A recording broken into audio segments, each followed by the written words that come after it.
आर्थिक वादातून केलेल्या मारहाणीत जखमी तरुणाचा आज उपचारादरम्यान मृत्यू झाला। ही घटना रेणुकानगर येथील मोकळ्या मैदानात शुक्रवारी घडली होती। या प्रकरणी 9 जणांवर गुन्हा दाखल करण्यात आलाय। अथर्व दिनेश जाधव वय 19 राहणार सरस्वती बिल्डिंग विजापूर रोड असे खून झालेल्याचे नाव आहे।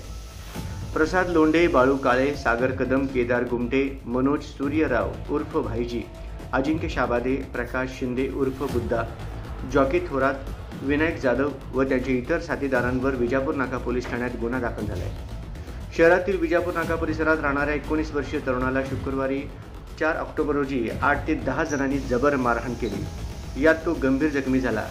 त्याला उपचारासाठी शहरातील अश्विनी हॉस्पिटल येथे दाखल केले, परंतु शनिवार 5 ऑक्टोबर रोजी त्याचा उपचारादरम्यान मृत्यू झाला।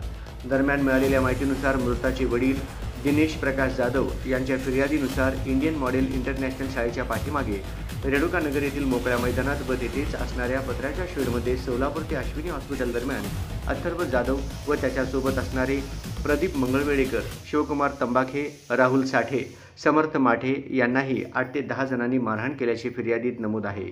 या घटनेचा पुढील तपास सहाय्यक पोलीस निरीक्षक गायकवाड हे करीत आहेत।